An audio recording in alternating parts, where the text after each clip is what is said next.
Welcome to this UCU Focus News English Bulletin. I am Amanda Tugenio. First with the news headlines. SIM card registration, a headache.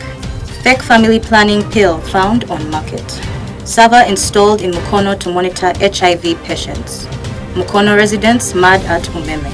UCU hosts Warriors women's team from California.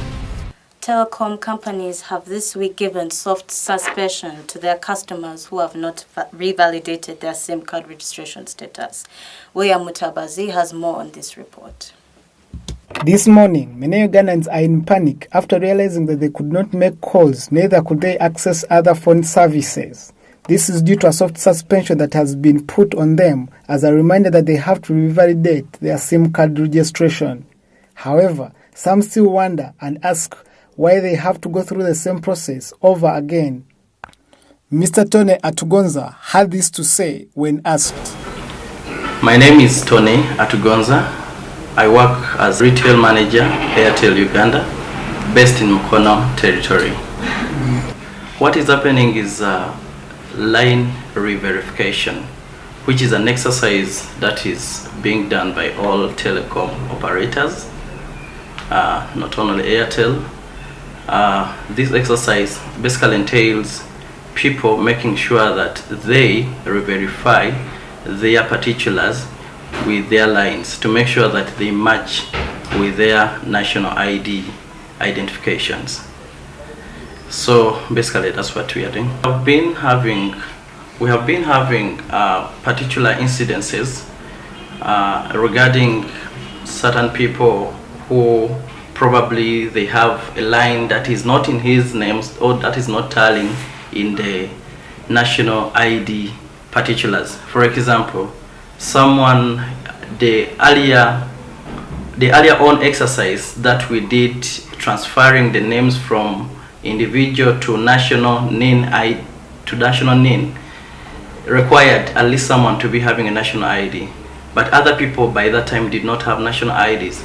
So probably the person got a sister or a brother or a mother to make sure that they use their NIN to enter their particulars. If an individual wants to find out whether his line is validated or not, he just have to dial *197*3#. According to UCC, every SIM card owner must validate it before 30th May, which is 10 days away. Reporting for UCU Focus, Liam Evans, Mutabazi. Thank you, William. On health, a recent operation by the National Drug Authority revealed that the most famous contraceptive, Postina 2, has been duplicated. Elizabeth Nalubega reports.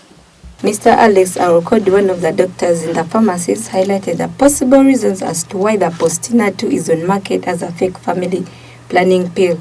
He went ahead to explain that the pill is commonly asked for amongst the different contraceptives.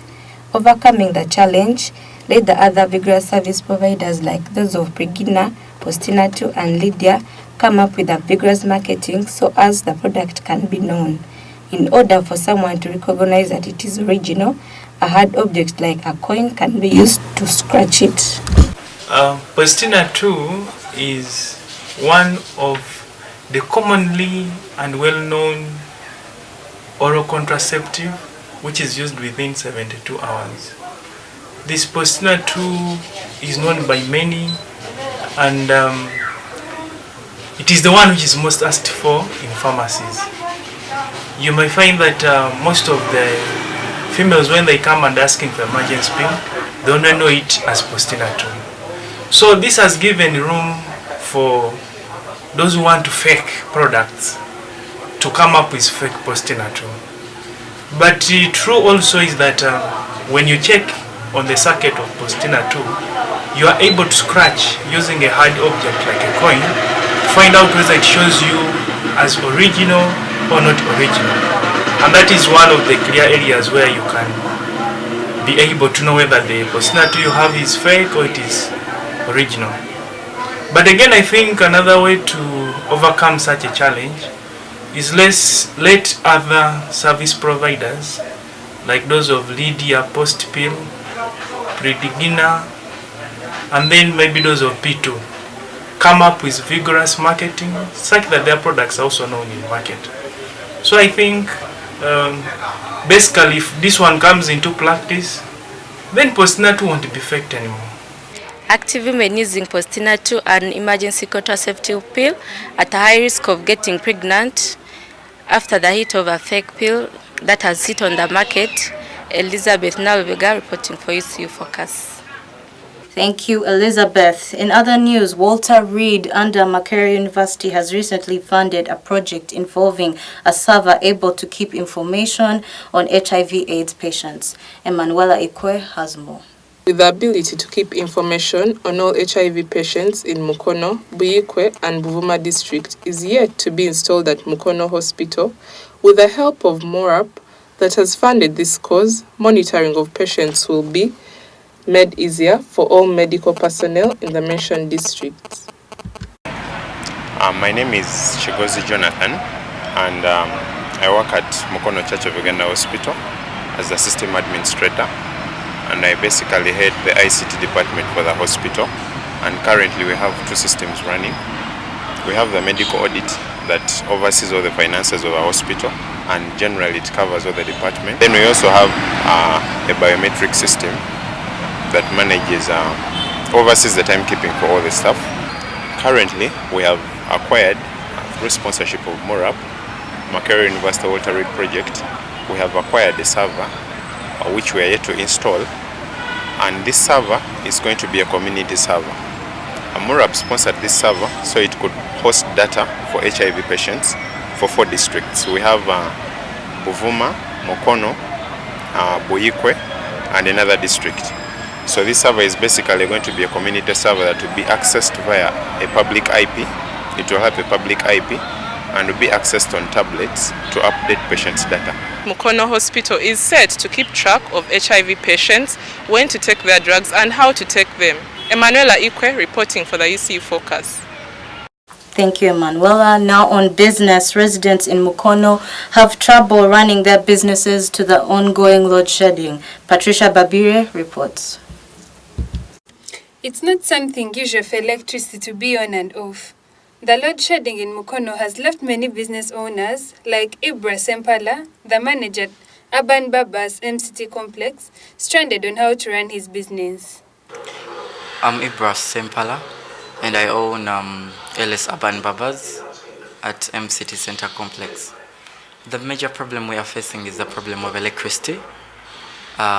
Electricity is really a hindrance because it's on and off. It's sequencing the weekdays, it's on and off. And then they keep on going back. And then the next day they come and then you keep on telling them the same thing. So what happens is that you find that you're closing, the day is ending, and you haven't made any money. The business has to give out allowances at the end of the day, and then there is no allowance. It has not only affected business owners, but has also affected the students. Lucky Atire, a student residing in one of the hostels, shares her grievances. It's really been a challenging experience these days because of power. Sometimes you're from campus, it's like late at around 8, it's very dark, you have a laptop, you have your phone, walking through all this darkness. It's really so risky. Actually recently, I had left my percolator boiling water, so power disappeared, and by the time it came, the socket was still on. It had to blow my percolator. Apparently it doesn't work, so it's really challenging. The ongoing power shortage in Mukono has not only affected the students, but has left very many business owners stranded on how to run their businesses efficiently. Joy Patricia Babide reporting for UCU Focus. Thank you, Patricia. In sports, UCU Cardinals take on the Warriors girls team from California. Davis Rukundo has more on this. The UCU Lady Cannons hosted the Warriors women team from California, USA. UCU, in conjunction with the Sports Outreach Ministry, organized a friendly football match between these two football teams. The match ended as a draw, with the guests taking home the highest position compared to the UCU Cardinals. Through the Sports Outreach Ministry, friendly matches between the different colleges have been a vehicle to elevate Christian faith and unity among students around the world. Football is such a great sport, and it's something that men and women can do. Obviously, from seeing this game, women can play very competitive football as well, and it's just such a great way to honor God with your talents and to just possibly even be able to get a scholarship and help pay for your college. So performance, I would say it was fair. We managed to make a draw 1-1. We played first our second string, then the last 45 minutes we brought on our new team, like our usual team which plays in the league. We encourage UCU community to come and support us. The playoffs will be played in Lugogo from 29th to 30th of this month. So we encourage to come and give us morale, support, so that we bring this trophy to UCU. This is Rukundo Davis reporting for the UCU Focus. Up next is our current affairs segment. Stay tuned.